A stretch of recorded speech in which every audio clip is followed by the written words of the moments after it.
The iron gates of the Ironwood Pack did not just close, they rang with the finality of a tombstone. Mira stood in the freezing slush, her omega scent, usually sweet like rain-damp cedar, now bitter with the copper tang of betrayal. Behind her, Alpha Torsten didn't look at her face, only at the medical kit she had stolen to save a dying rogue girl. Compassion is a luxury for the strong, he had barked, his voice a cold, serrated edge. And you, Omega, are a waste of our resources. With only a backpack of scraps, she was cast into the blizzard. The wind did not just blow, it screamed, a high, haunting keening that stripped the heat from Mira's skin through the layers of her inadequate wool coat. In the world of the Ironwood Pack, everything was measured in utility. A wolf who couldn't hunt was a mouth to feed.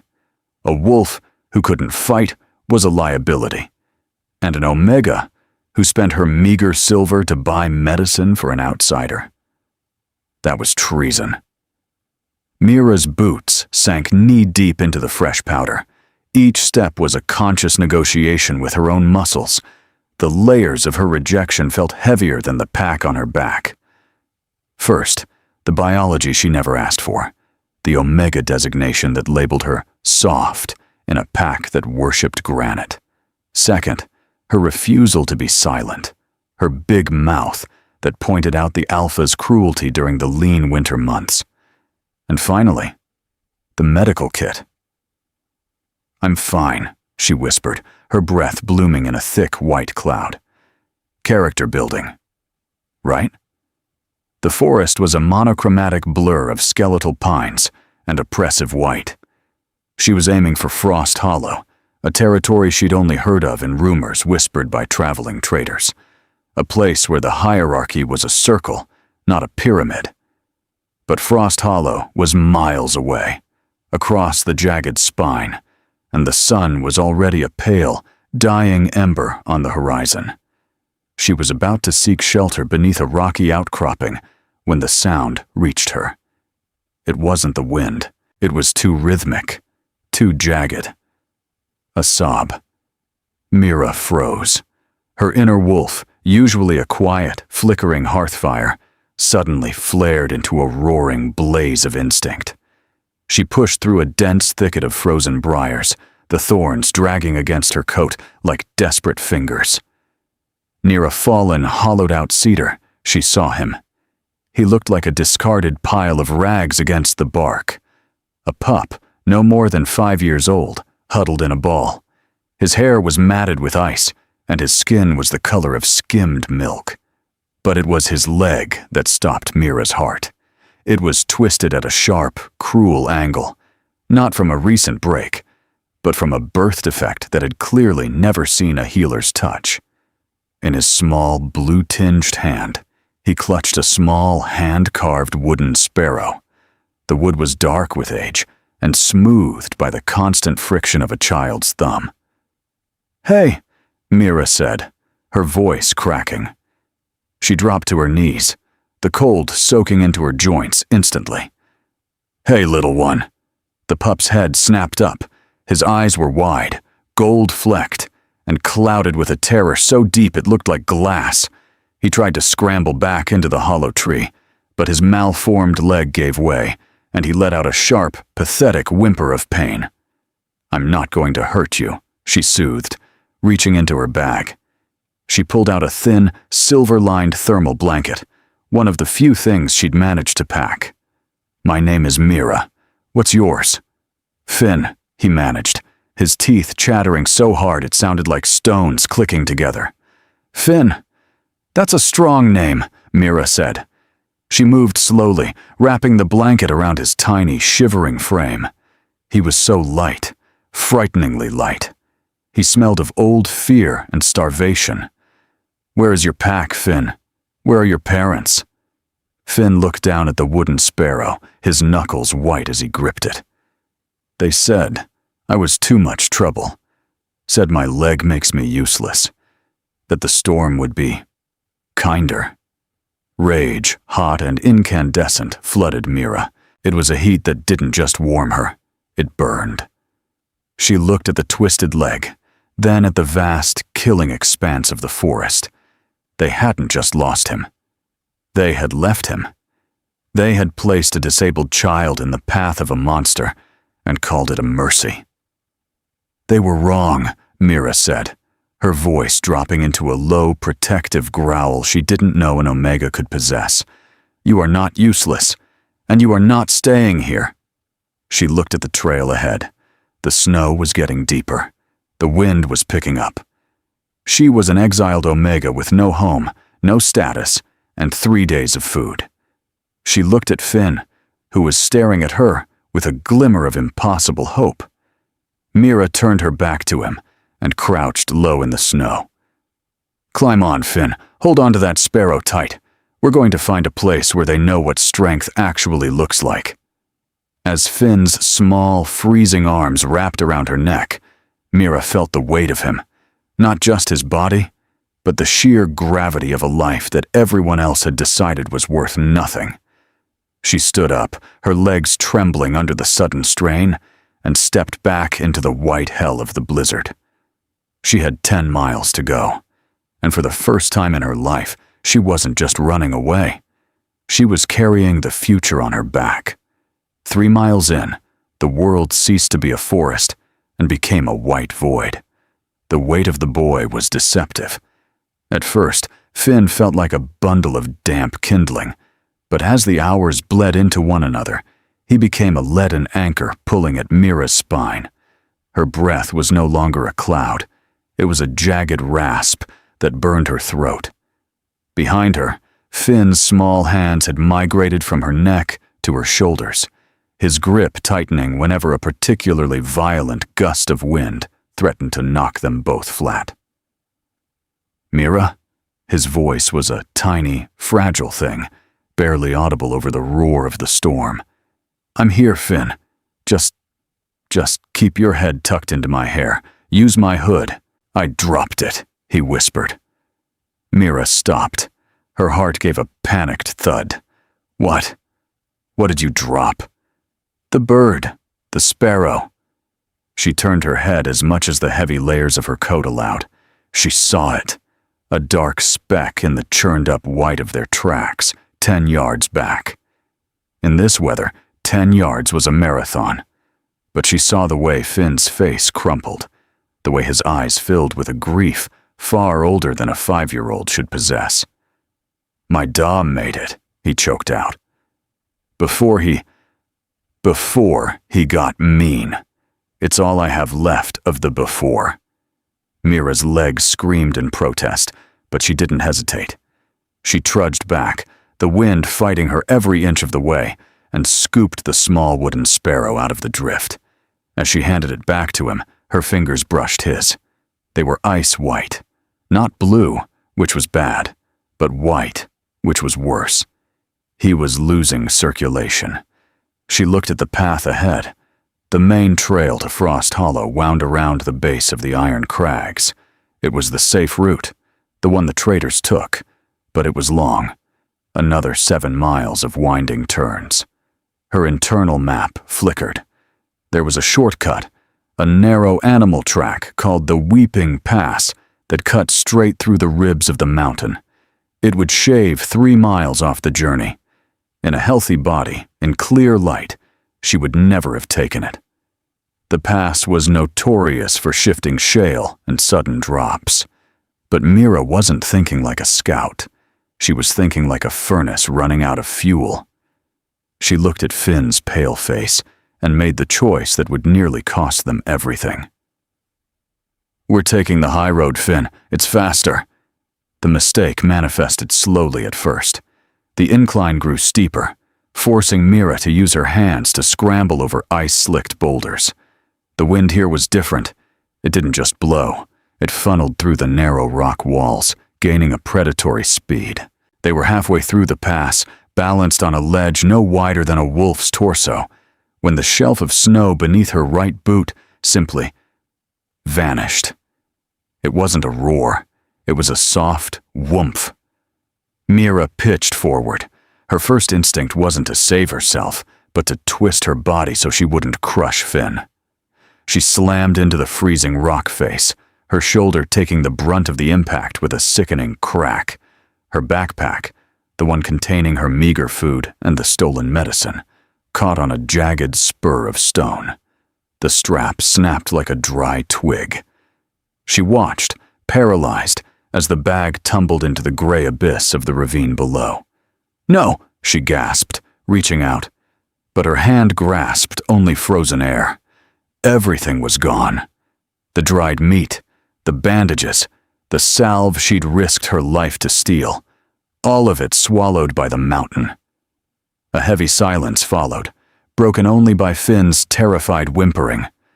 Mira lay pressed against the ice, her shoulder throbbing with a white-hot pulse that made her vision swim. She tried to move her right leg, and a sharp, electric lance of pain shot up from her ankle. It wasn't broken, but it was badly sprained. She was 3 miles from help, injured, and completely without supplies, in a blizzard that was only just beginning to show its true teeth. "Mira, are you dead?" Finn's voice was trembling. She forced her eyes open. Her cheek was pressed against the cold stone, and she could see the wooden sparrow tucked into Finn's sleeve. It was a small, defiant bit of craftsmanship against the chaotic cruelty of nature. "No," she wheezed, pushing herself up with her good arm. Her muscles felt like they were being shredded by glass. "No, I'm not dead, and neither are you." She looked down at the ravine. The pack was gone. There was no going back for it. She had nothing left now but the clothes on her back, the heat in her blood, and the weight of the child who was counting on her to be more than just an Omega. She had made a desperate choice to save time, and the mountain had taken its toll. Now, they were truly alone. "Hold on, Finn," she whispered, her voice cracking as she forced herself to stand on her trembling, injured ankle. "Hold on. I'm not putting you down. I promise. I'm not putting you down until we're warm." But as she took her first hobbling step forward, the wind shifted, carrying with it a new sound, the low, rhythmic howl of a hunting party. The howling wasn't the mournful cry of a lone wolf lost in the storm. It was the sharp, coordinated yips of a patrol on the scent. Mira's heart hammered against her ribs, a frantic bird in a cage of bone. She knew that cadence. It wasn't her own pack, the ironwood. These were the jagged, aggressive calls of Stone Crest, Finn's people. She scrambled, dragging her injured ankle through the snow, and ducked behind a curtain of frozen ivy that masked a shallow cleft in the rock. She pressed Finn against the stone wall, covering his mouth with her hand. Her own breath was a ragged enemy, too loud in the sudden stillness of the alcove. Through the gaps in the ivy, she saw them. 3 large wolves, their fur matted with ice, shadows against the white gloom. They didn't look like a rescue party. They moved with the lethal, low-slung intent of executioners. One wolf, a massive charcoal-colored beast with a notched ear, shifted back into his human form in the middle of the trail. He stood naked and unbothered by the cold, his skin a map of scars. "The scent is faint, but it's here," the man growled. "The runt couldn't have crawled this far on that twisted limb. Someone picked him up." "An Omega by the smell of it," another voice answered from the shadows. "Sour and weak." "Find them," the lead man commanded, his eyes glowing a predatory amber. Alpha Roland was clear. No traces of his bloodline are to remain. A Beta's firstborn cannot be a cripple. It's a stain on the lineage. If the storm doesn't finish him, we do. Mira felt Finn stiffen against her. A single hot tear fell onto her hand. She squeezed him tighter, her soul reeling. A Beta's firstborn. Finn wasn't just a discarded pup. He was the shame of a high-ranking official, a secret that needed to be buried in the snow to keep a bloodline looking pure. This wasn't just neglect, it was a hit. The hunters lingered, their heavy paws crunching the snow just feet from their hiding spot. Mira held her breath until her lungs burned, her eyes fixed on the wooden sparrow still clutched in Finn's small, white-knuckled fist. She realized then that the bird wasn't just a toy. It was evidence of a father's fleeting moment of love, or perhaps a mother's final desperate gift before she was forced to let him go. Finally, the charcoal wolf grunted. "The wind is shifting. The scent is blown toward the ravine. If they went that way, they're already food for the crows. Let's head back before the pass closes." They shifted and vanished into the white veil, their howls fading into the distance. Mira let out a sob she hadn't known she was holding. She slumped against the cold stone, her injured shoulder throbbing in time with the pulse in her neck. "They're gone," she whispered, pulling Finn into her lap. The boy was shaking so hard his teeth clicked. He looked up at her, his golden eyes wide with a devastating clarity. "My Da. He told me the sparrow would protect me. He said if I stayed by the tree, the Great Spirit would come for me." He looked at the bird, then threw it into the corner of the cave with a sudden, violent sob. He lied. He just wanted me to stay still so I'd freeze faster. The betrayal was so total, so absolute, that Mira felt it in her own marrow. She reached out and retrieved the sparrow, wiping the dust from its carved wings. "Finn, look at me." She tilted his chin up. "Your father is a coward.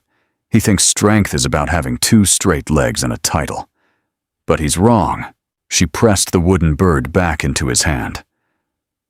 "Strength is surviving when the people who were supposed to love you leave you behind. Strength is what you're doing right now." "I'm just cold, Mira," he whimpered, his voice losing its edge, drifting into a dangerous lethargy. "I'm so tired." Mira looked at her ankle, swollen and purple, and her empty hands. She had no food, no medicine, and the most powerful pack in the region was hunting them. She was just an omega, the lowest of the low, a resource that had been thrown away. She looked at the exit of the cave.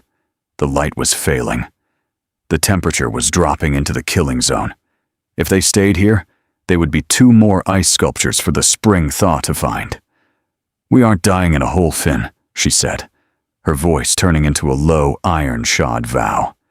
She took her own coat off. Beneath it, she wore only a thin tunic.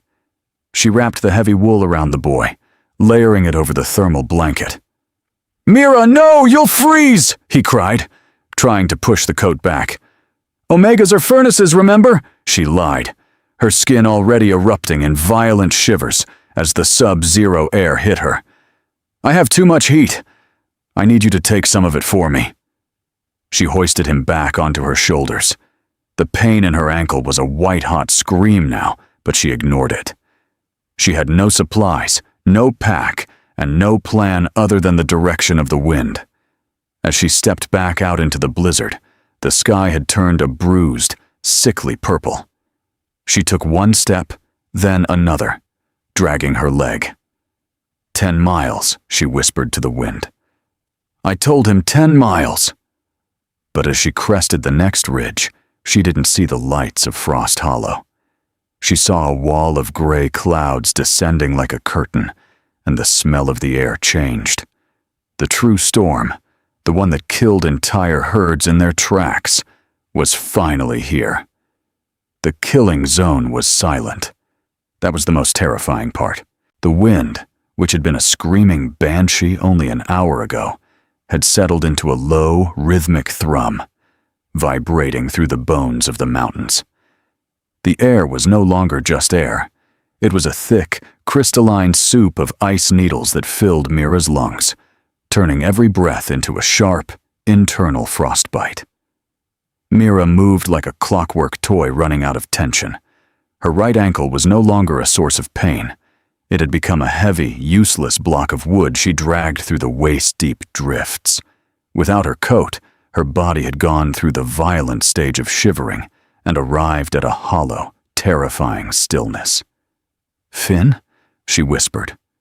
Her lips felt like 2 pieces of dry parchment. There was no answer.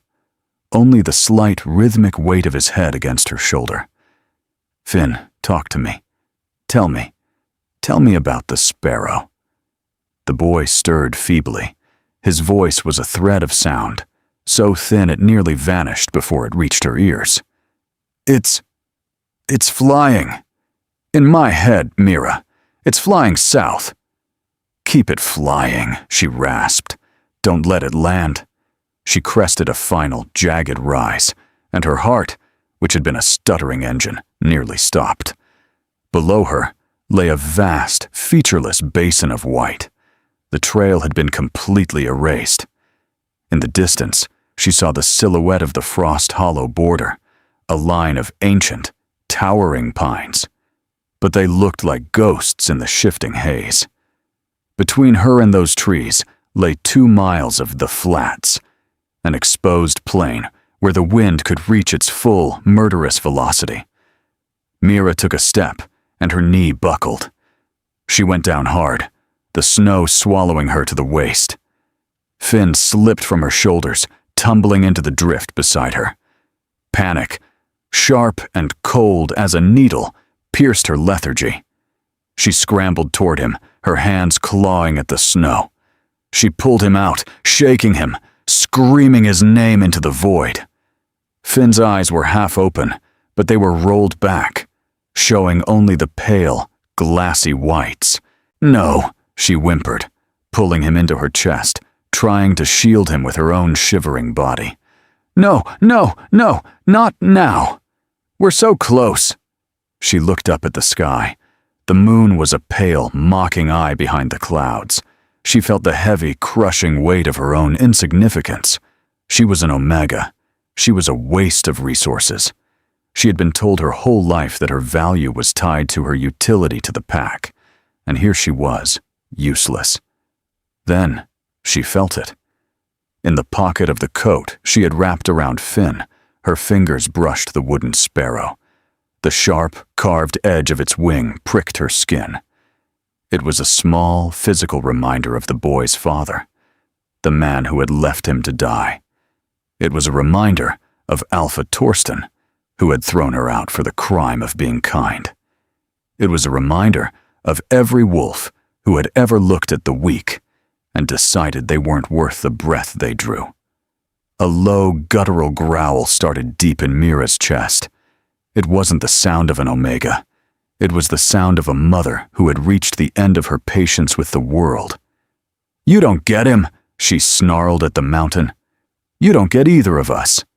She forced herself to her knees. Her vision was tunneling, black spots dancing at the edges of the white world. She didn't have the strength to stand, not with Finn's weight. So she crawled. She secured Finn to her back using the belt of her tunic, tying him so tightly they were a single, shivering unit. Then she sank her hands into the snow and began to pull. Every yard was a battle. She imagined her old Alpha's face in the snow, and she dug her fingers into his eyes. She imagined the stone crest hunters, and she kicked them away with her dragging leg. She used her resentment as fuel, a dark, hot coal in the center of her chest that refused to go out. 10 yards, 20. Her gloves had long since shredded. Her fingernails were bleeding, leaving small, frozen rubies in the white wake of her trail. Her knees were raw, the skin abraded by the ice crust. "Mira," Finn's voice was a ghost's breath against her ear. "Why are you on the ground?" "I'm just looking for spring," she wheezed. "Is it there?" "Almost," she lied, her face inches from the snow. "Almost there, little bird."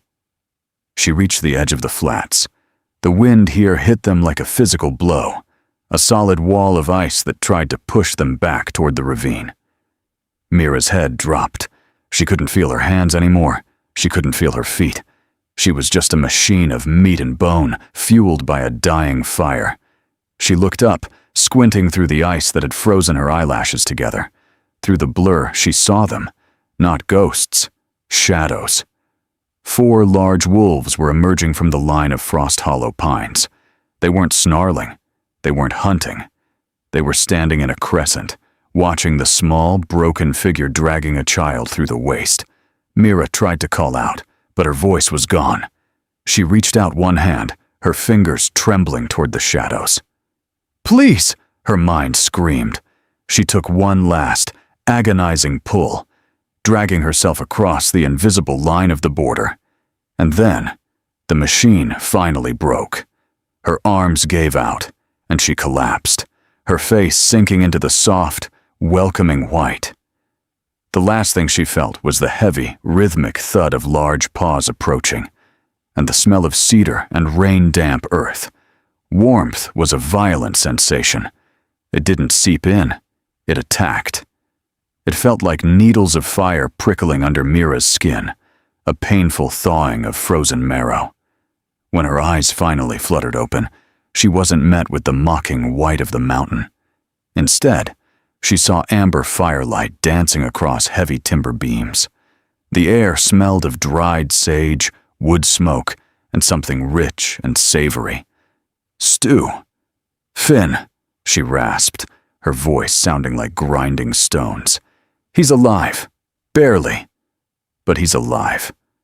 The voice was deep, resonant, and entirely unfamiliar. Mira turned her head, her muscles groaning. A man sat by the hearth, sharpening a long hunting knife. He was large, his skin tanned and etched with the stories of old battles, and his eyes, a piercing, steady gray, held a weary kind of wisdom. "I'm Beta Marcus," he said, not looking up from his work. "You're in the Frost Hollow Infirmary. You've been out for 10 hours.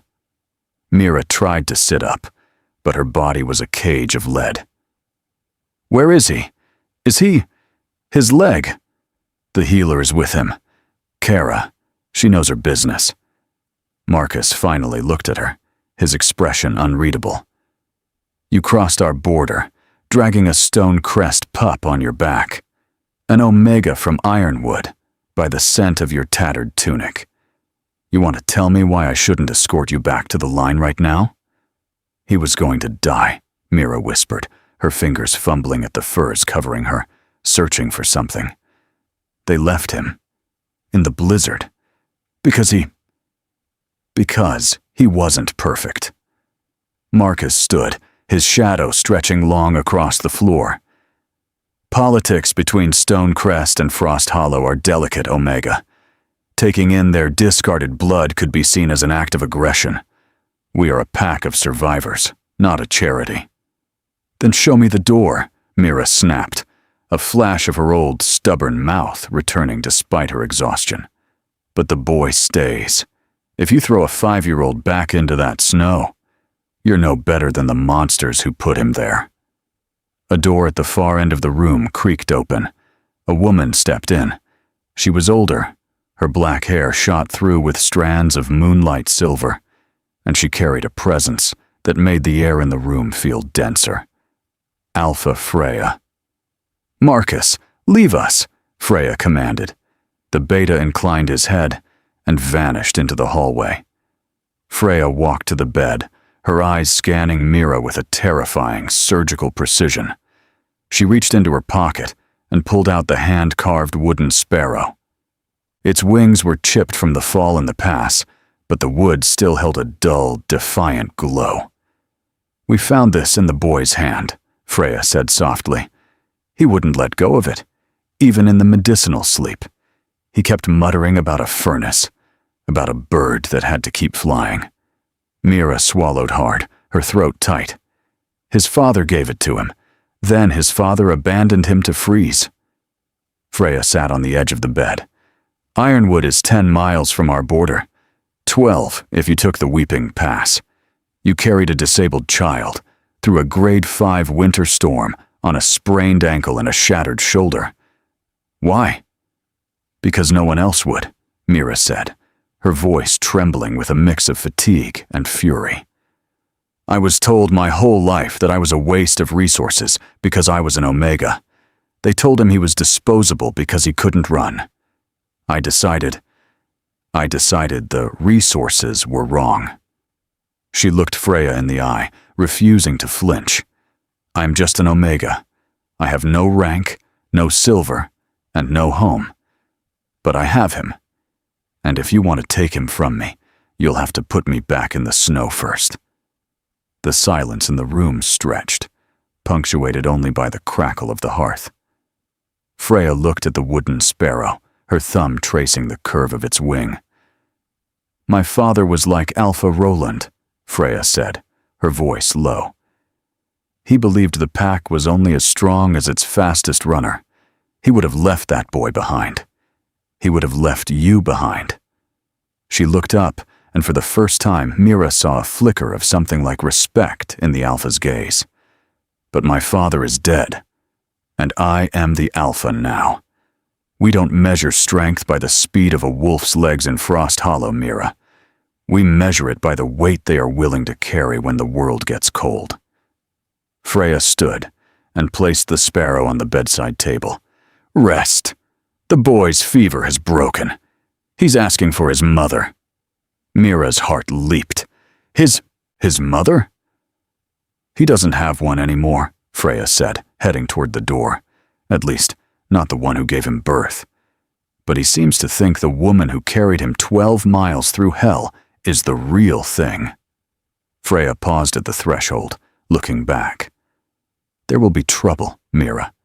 Stone Crest will not like their shame being raised in my house. And your old pack, they don't like being proven wrong. Are you ready for the fight that comes after the storm?" Mira looked at the wooden sparrow, then at her own scarred, healing hands. The fear was there, but beneath it was something new, a sense of belonging that didn't require permission. "I've been fighting my whole life," Mira said. "At least now I know what I'm fighting for." Spring didn't arrive with a flourish. It arrived with the sound of weeping. The snow began to melt, turning the mountain paths into treacherous rivers of gray slush and mud. For Mira, the thaw was a reminder that the world outside the warm walls of the Frost Hollow Clinic was waking up, and it was coming for what she had saved. Finn was sitting on the edge of the infirmary bed, his leg encased in a new, meticulously crafted brace of leather and light steel. He was running his thumb over the wooden sparrow, which Kara had fixed with a drop of resin. He looked stronger, his cheeks no longer hollow, his eyes bright with a curiosity that hadn't been there in the snow. "Does it hurt?" Mira asked, kneeling to check the tension on the straps. "It feels different," Finn said, his voice stronger now. "Like I can trust the ground again." Mira smiled, but the expression didn't reach her eyes. She could smell it on the wind, a scent that didn't belong to Frost Hollow. It was the smell of old stone and stagnant water. Stone Crest. A low, vibrating bell rang throughout the pack house, the signal for an official parley. "Stay here, Finn," Mira said, her voice steady despite the sudden chill in her blood. "Mira?" Finn gripped the sparrow tight. "Is it him? Is it my daw?" "It doesn't matter who it is," she said, leaning forward to press her forehead against his. "Because they aren't taking you. I promise."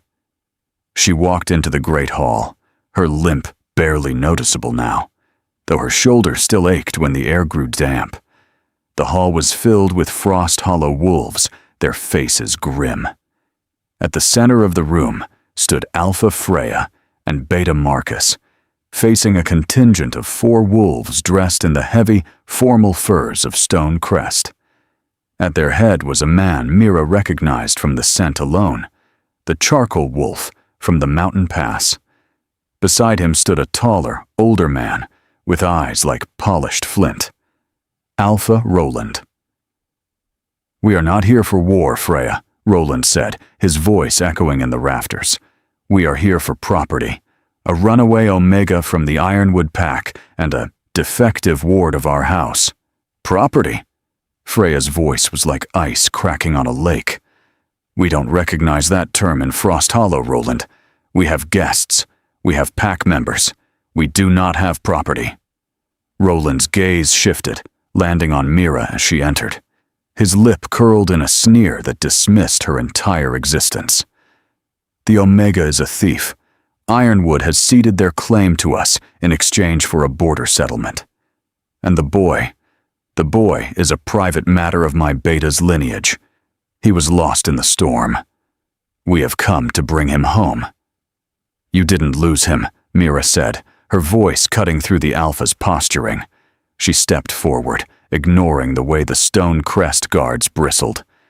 "You placed him in a blizzard to die because his leg made you feel weak. You didn't come for him when the storm broke. You only came when you realized your shame was still breathing." Roland's eyes flared amber.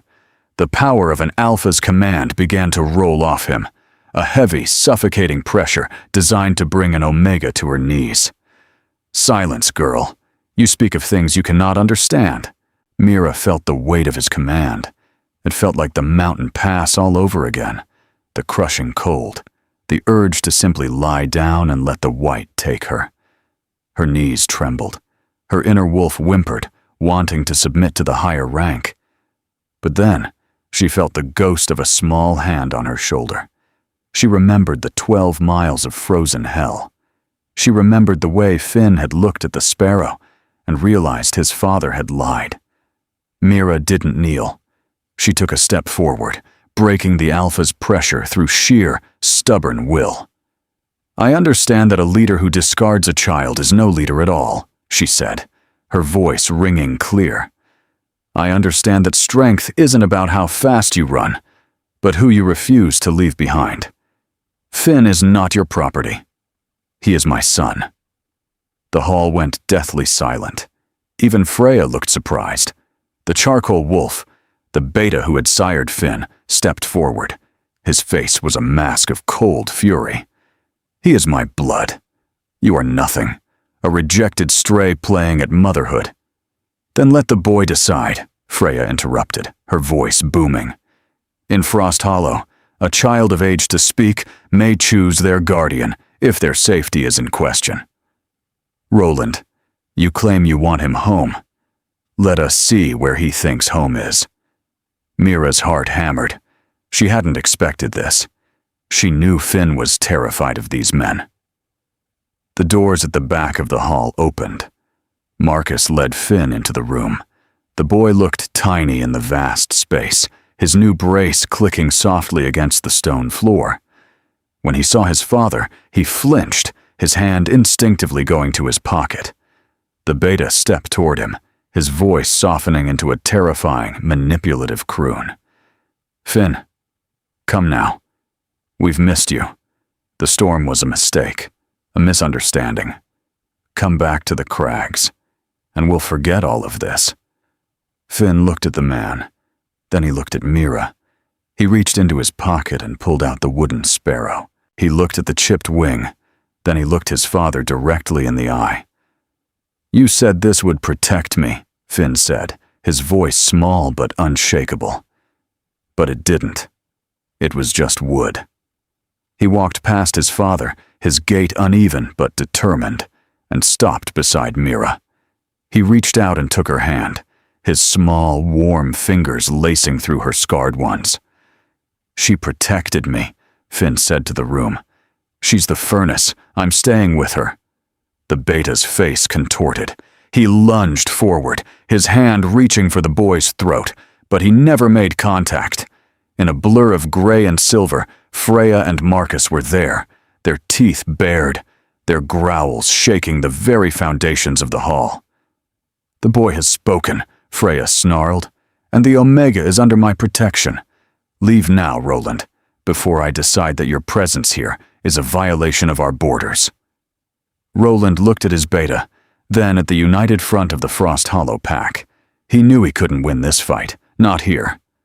"You've won a cripple and a thief, Freya," Roland spat, turning toward the door. "Keep them, but don't expect the rest of the mountain to be so forgiving of your charity." As the stone crest wolves vanished into the gray mist of the afternoon, the tension in the hall broke. Mira collapsed to her knees, pulling Finn into a crushing hug. She was shaking, the adrenaline finally leaving her. "We did it," Finn whispered into her ear. "We're home."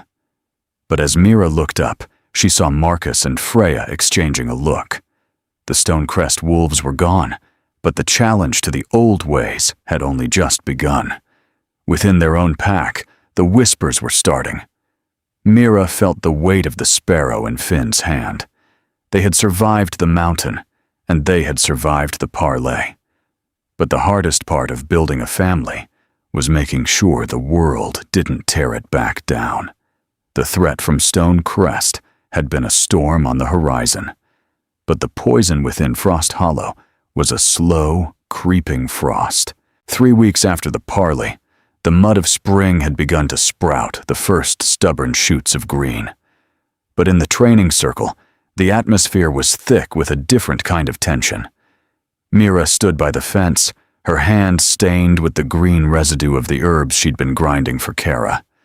She was watching Finn. He wasn't sparring with the other pups.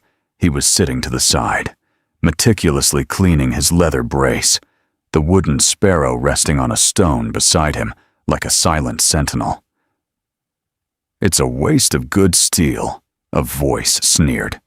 Mira didn't have to look. She knew the scent, sharp like ozone and unearned pride. It was Derek, the 17-year-old son of Beta Kalen. He was flanked by 2 others, their arms crossed, their gazes fixed on Finn with a chilling lack of empathy. "Steel should go to the frontline warriors," Derek continued, stepping into Finn's space. He kicked at the wooden sparrow, sending it tumbling into the mud. "Not to prop up a runt who'll never even reach a trot." Finn didn't flinch. He reached out, his fingers trembling slightly, as he retrieved the bird and wiped the grime onto his tunic. "I don't need to trot to be pack, Derek." "Pack means pull." Kalen's voice joined his son's.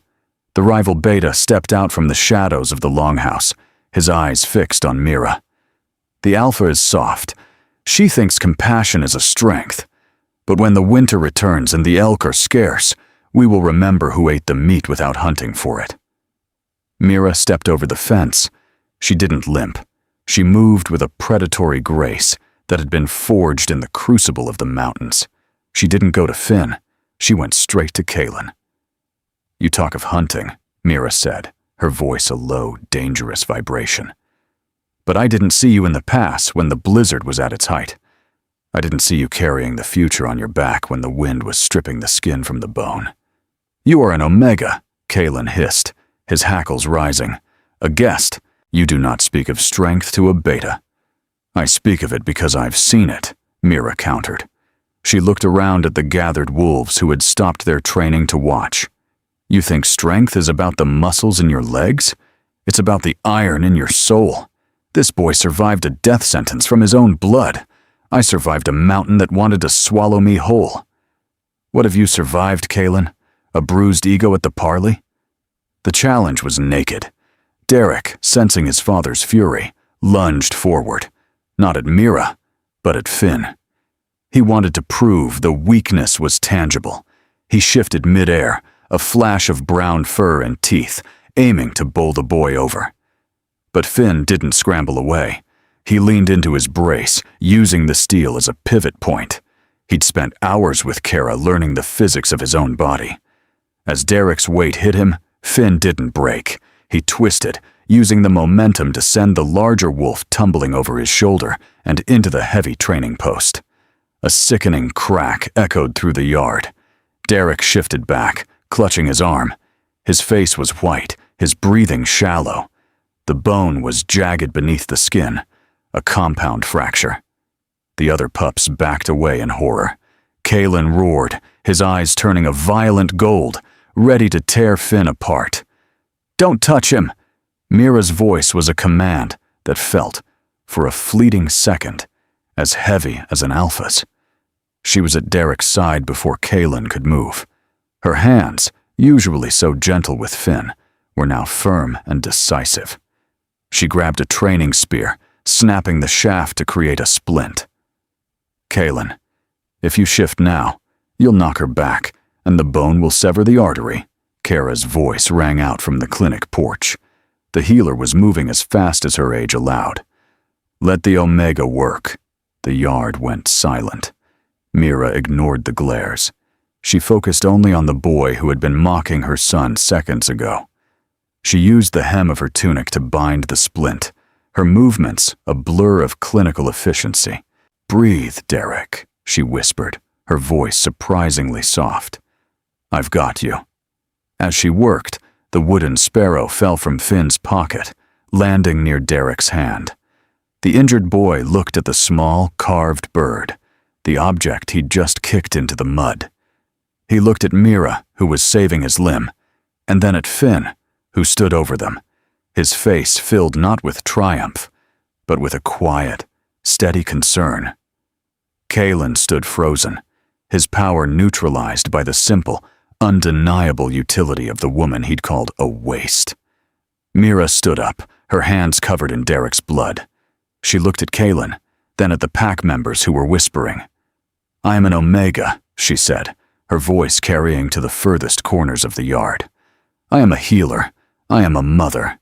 And in this pack, that means I pull my weight. Does anyone else have questions about our resources?" No one spoke. The dissent didn't vanish. Hatred like Kalen's takes years to dissolve. But the mockery died. They saw the blood on her hands and the steel in her son's gait. Mira picked up the wooden sparrow and handed it back to Finn. For the first time, she saw Derek's friends look at Finn not as a runt, but as a wolf who held his ground. She turned to Finn, her heart finally slowing. "Ready to go home?" "Ready," Finn said. He took the bird, but he didn't put it in his pocket. He held it out in the open, a symbol no longer of a father's lie, but of a family's truth. But as they walked toward their quarters, Mira felt the weight of the Alpha's gaze on her back. Freya was smiling, but there was a sadness there. Mira knew that while they had won the yard, the peace was fragile. The world was still cold, and the mountain was still waiting. 5 winters had passed since the day the mountain tried to swallow Mira and Finn whole. In Frost Hollow, winter was no longer a season of terror, but a season of stories. Mira sat on the porch of the clinic, the air smelling of pine needles and the sharp, clean scent of coming snow. She wasn't the bedraggled exile anymore. She was the pack's head healer, her hands steady, her presence a bedrock of the community. Beside her sat Rena, a 6-year-old girl with a shock of dark hair and a left arm that had healed at a stiff, awkward angle after a childhood injury in a rogue camp. Mira was showing Rena how to stitch a leather strap, her fingers moving with the rhythmic grace of long practice. "Is it hard, Mom?" Rena asked, her brow furrowed in concentration. "To make things fit when they're broken?" "We don't fix things to make them perfect, Rena," Mira said softly, guiding the girl's small hand. "We fix them so they can be strong in a new way." From the training grounds, a shout of laughter erupted. Mira looked up to see Finn. He was 16 now, a tall, lean young man who moved with a distinctive, clicking rhythm. His steel brace was a part of him, as much as his golden eyes or his quick wit. He wasn't the fastest runner in the pack, but he was the most precise. He was the one the younger pups went to when they were scared. He was the one who knew exactly how to balance the weight of a burden. Finn walked toward the porch, his face flushed with the cold. He reached into his pocket and pulled out the wooden sparrow. It was dark, polished to a high shine by years of being held. "Rena," Finn said, crouching down to the girl's level. "I think it's time you held this for a while." He placed the small bird into Rena's hand. The girl touched the resin-repaired wing with awe. "This is the bird that flew through the storm," Rena whispered. "It is," Finn said, glancing at Mira with a look of profound, silent understanding. "It reminds us that even when the wind tries to blow you away, you just have to keep your wings steady." Mira reached out, resting one hand on Finn's shoulder and the other on Rena's head. She thought of the 10 miles of ice. She thought of the empty backpack and the bleeding knees. She thought of the alpha who had called her a waste and the father who had called his son a shame. The world was still a hard place. There were still packs that valued the hunt over the hunter and strength over the soul. But here, under the eaves of the Frost Hollow Pines, a different kind of power had taken root. It was the power of the Omega, who refused to leave a child behind. It was the power of a defective pup who became a leader of healers. The sun began to dip behind the jagged spine, casting long golden shadows across the snow. It was the same light that had once looked like a dying ember. Now, it looked like a promise. "Are you cold, Mom?" Finn asked, noticing her slight shiver. Mira smiled, pulling both of her children closer.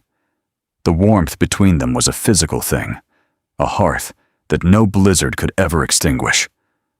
"No," Mira whispered, her voice thick with a peace she had fought 12 miles to find. "I think I've finally stopped being cold."